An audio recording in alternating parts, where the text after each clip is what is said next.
Survive the Fall is a survival action RPG with settlement management and building mechanics. That's a long list.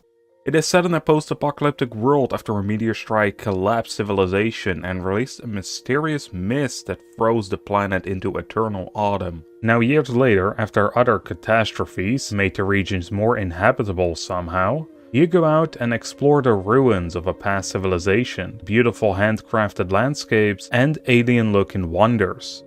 Recruit other survivors to your camp to help you build a massive base and to watch your back while you're out completing quests in the wilderness. The game lends itself to many different genres, from previously mentioned survival RPG and base building mechanics. Its combat takes a similar turn, adding a lot of freedom and control as you complete an encounter in loud or stealth, while letting your companions fight as they please or as you plan out their every move while time is frozen. Survive the Fall is a story-heavy game with the developer stating that there will be 30 to 40 hours of gameplay if you just focus on the main questline and nothing else. Interacting with side content can boost this up to 100. However, this is something I always take with a grain of salt, as I've heard large numbers like this way too many times, and most don't deliver on it. If anything though, it shows how confident the developers are in what they're crafting. From what we know of the story so far, after a meteor hit and released the mist, it created a byproduct that the people call stasis. Besides stopping the seasons from changing, if a human comes into contact with it, they can obtain inhuman strength. However, this probably also has some major side effects, as if the player interacts with it, they get a contamination status effect that needs to be cured. There are multiple factions to find out and about in the world, and depending on your dialogue choices, you can increase or decrease your reputation with them. One of these is the Shroomers, some forest-dwelling mates who wear mushroom caps on their head and embrace the stasis, showing that insanity might be a side effect, or growing a mushroom cap, who knows. Getting into a friendly relationship with these factions will unlock the ability to trade with them, and once the bar is completely filled, they will even teach you their secrets. On the other hand, if you become enemies with them, you have a chance of being raided by them during the night.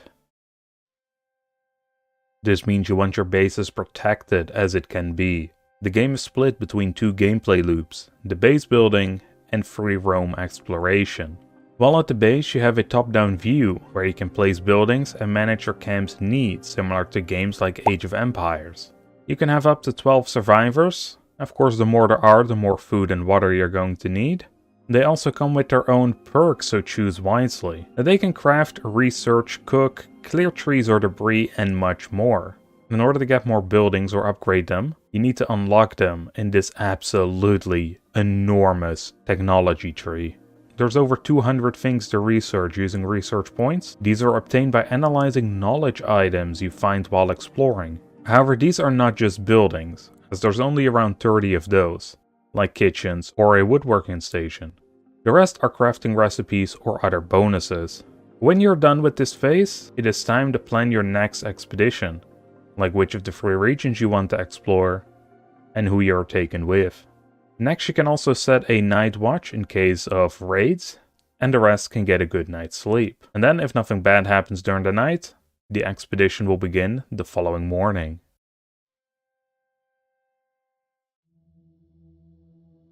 Each region is considered its own biome with unique points of interest, quests to complete, artifacts to find, and people to meet. The locales vary between an oil plant that sprays fire from the ground, a town built in shipwrecks, a glowy mushroom forest, or a castle-looking area. And these look like very large places that you are free to explore without any limits, and they are fully handcrafted. During the planning phase, you are able to choose which companion you want to take with, if any at all. You can have up to 3 at most, and these can help you loot the places for helpful items you need back at base, or mysterious artifacts. They may help you out with puzzles as well, as it looks like they can talk to each other when confronted with a problem, like this electric cable that lays in a puddle of water. It also seems like some survivors come with a scavenger perk that most likely increases their looting speed. There are various locations you can meet other people who you can trade with or do a quest for. And to make the game feel a little more dynamic, there are random events you can encounter that play out as you approach the area. The developers want to give players as much freedom as possible, and it shows with some of these interactions, as you have the option of confronting these people or just walk away, and if you walk up to them, there are multiple dialogue options that can change this event into an all-out brawl, or some extra loot, and maybe a guilty conscience.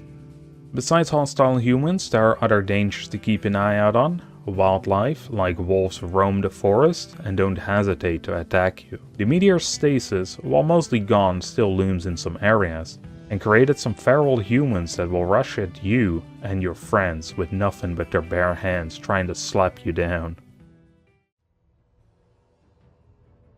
Luckily, there are plenty of ways to fight back, with a large arsenal of ranged, throwing and melee weapons. And if combat gets too hectic, or you want some more precise control over the battlefield, you can freeze time by pressing the planning button. Here you can tell your companions where to go, who to kill, and depending on if you go loud or stealth, they can take them down quietly, or gun down a specific enemy during a firefight. There are quite a few mechanics for stealth gameplay. When entering an enemy camp undetected, you can take them out from behind and hide their bodies in bushes, so patrolling guards don't see them and alert to rest. By breaking certain objects, it creates a noise ring that will alert them to that position. This is great for luring them over for a sneaky kill, or in a trap that you've set up beforehand. However, it might also work against you, as there are some boarded up rooms that will make it difficult if you want to avoid combat altogether and just want to sneak past them. Each tool that you use to break them down has its own noise stat, which will increase or decrease the range of the circle. So if you want to have a sneaky build, pay close attention to this stat, or you might alert the entire camp. And that was pretty much all we know of Survive the Fall so far. It will be releasing this year on Steam, and it looks like it will not be released as an early access title. So we can expect a ton of content right out of the gate. I think it's an interesting blend between games like Welcome to Paradise, State of Decay, Age of Empires, and even has a hint of XCOM with its time freeze mechanic. I'm super excited to try out this game once it hits the store, and if you want to follow my adventures through Survive the Fall, be sure to subscribe and stay tuned. See y'all then.